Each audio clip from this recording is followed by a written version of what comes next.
নমস্কার বন্ধুরা, ক্রিয়েটিভ ফ্যামিলিতে আপনাদের সবাইকে স্বাগত জানাই। আজকে চলে এসেছি নতুন একটি রেসিপি নিয়ে। আজকে আমি খুবই সহজভাবে ঘরে থাকা কয়েকটা মাত্র উপকরণ দিয়ে আমলকির আচার বানিয়ে আপনাদেরকে দেখাবো। এখানে আমি আমলকি 250 গ্রাম নিয়েছি। আমি আমাদের পরিমাণ মতো নিয়েছি, আপনারা আপনাদের পরিমাণ মতো করে নিয়ে নেবেন। আমলকিটাকে প্রথমে ভালো করে আমি ধুয়ে নিচ্ছি। এবার একটা হাঁড়িতে আমি জল বসিয়ে দিয়েছি, একটা ছিদ্রযুক্ত থালা বসিয়ে দিলাম। আমলকিগুলো এতে আমি সিদ্ধ করতে দিয়ে দিচ্ছি।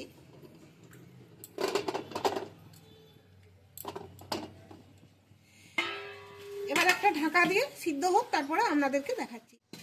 15 মিনিট পর আপনাদেরকে দেখাচ্ছি। আর এ দেখুন, এটা সিদ্ধ হয়ে গেছে। 15 মিনিট সিদ্ধ হতে সময় লাগলো, কারণ এগুলো দেখুন ফেটে গেছে, গরম আছে। এ দেখুন, এবার এগুলোকে আমি নামিয়ে নিচ্ছি। ঠান্ডা করার পর আপনাদেরকে দেখাচ্ছি। এবার আমি আচারের জন্য একটা মশলা বানাবো। নিয়েছি সর্ষে, জিরে, গোলমরিচ, ধনে, আর নিয়েছি দারচিনি, একটা এলাচ আর 2টো লং। আমি এখানে শুকনো লঙ্কার ব্যবহার করিনি, তবে আপনারা চাইলে শুকনো লঙ্কার ব্যবহার করতে পারেন। এগুলো আমি শুকনো কড়াইয়ে ভেজে নিচ্ছি।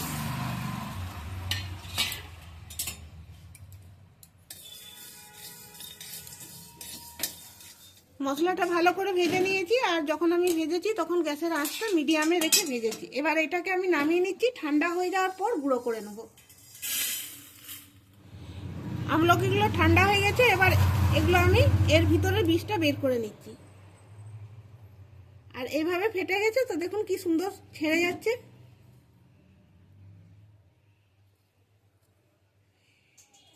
এটা ফেলে দিচ্ছি।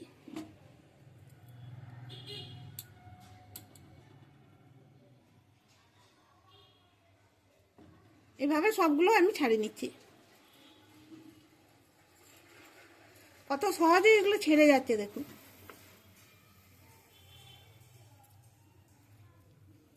এবার আচারটা তৈরি করব, সেই জন্য দিয়ে দিচ্ছি কড়াইয়ে সরষের তেল।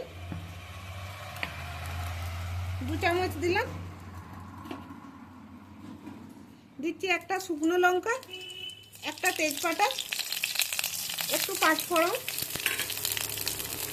গোটা সরষে। এবার এগুলোকে ভালো করে ভেজে নিচ্ছি, যতক্ষণ না এটা একটু লাল লাল ভাব আসে আর একটা সুন্দর সুগন্ধ আসে। এটাই দেখুন ভাজা হয়ে গেছে, লাল লাল হয়ে গেছে। এবার এই তেলের মধ্যে দিয়ে দিচ্ছি আমি পরিমাণ মতো হলুদের গুঁড়ো। এভাবে মিশিয়ে নিচ্ছি কয়েক সেকেন্ডের জন্য, একটু ভেজে নিচ্ছি। ভাজা হয়ে গেছে। এবার আমি সিদ্ধ করে রাখা আমলকিগুলো দিয়ে দিচ্ছি। এবার তেলের সঙ্গে একটু ভেজে নিচ্ছি। এখানে আপনারা গুঁড়ো লঙ্কার ব্যবহার করলে করতে পারেন, তাতে লাল কাশ্মীরি লঙ্কার গুঁড়ো হোক বা ঝাল লাল লঙ্কার গুঁড়ো হোক। আমি এখানে গুঁড়ো লঙ্কাটা দিচ্ছি না।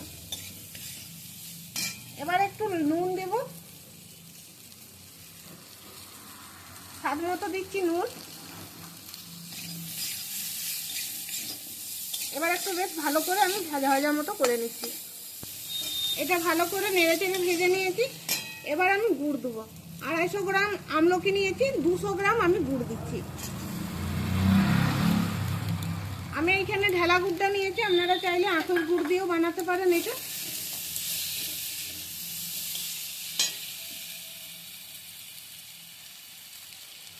অল্প একটু জল দিচ্ছি।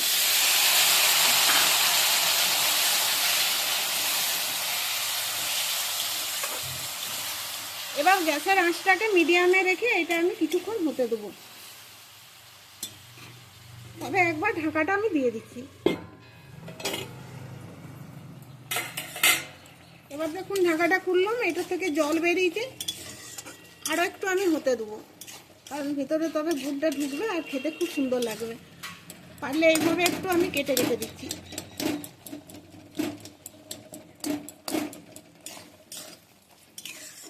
আর একটু হতে দেবো। এবার দেখুন গুড়ের থেকে যে জলটা বের হয়েছিল অনেকটাই কমে গেছে। এবার আমি আচারের মশলাটা দিয়ে দিচ্ছি। ভাজা মশলাটা দিয়ে দিলাম। এবার আমি দিচ্ছি চাট মশলা। এর স্বাদটা আরও একটু ভালো করতে সেই জন্য আমি চাট মশলাটা দিলাম। আপনাদের হাতের কাছে থাকলে দিবেন, তা নাহলে দরকার নেই। আর যদি পারেন তো লেবুর রস একটু দিতে পারেন। আমি লেবুর রস আর দিচ্ছি না। আর এই আমলকির তো প্রচুর গুণ, সেটা আপনারা সবাই জানেন। চুলের পক্ষে ভালো, স্কিনের পক্ষে ভালো, পেটের পক্ষে তো খুবই ভালো। এবার দেখুন এই আচারটা একদম মাখা মাখা মতো হয়ে গেছে, আর বেশি শুকাচ্ছি না। এবার আমি গ্যাসটা অফ করে দিচ্ছি।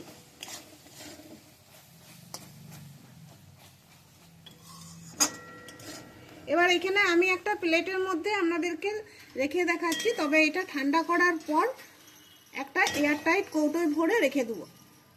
অনেক দিন ভালো রাখার জন্য মাঝে মাঝে আমি রোদে দিয়ে রাখবো, আর এই আচারটা আমাদের অনেক দিন চলবে। বন্ধুরা, আজকের এই রেসিপিটি ভালো লাগলে একটা লাইক দিয়ে চ্যানেলটিকে সাবস্ক্রাইব করে রাখবেন। এরকম রেসিপির ভিডিও পেতে পারলে একটু সবার সাথে শেয়ার করে দিবেন। আর দেখলেন তো কত সহজে ঘরে থাকা মাত্র কয়েকটা উপকরণ দিয়েই আমলকির আচারটা তৈরি হয়ে গেল। আর এই আচারটা করতে আমার সময় লাগলো, মোট সময় লাগলো আধ ঘন্টা, একদম সিদ্ধ হওয়ার থেকে শুরু করে আচারটা তৈরি পর্যন্ত।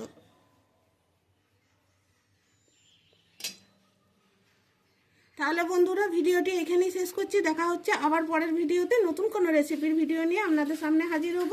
সবাই ভালো থাকুন, সুস্থ থাকুন, ধন্যবাদ।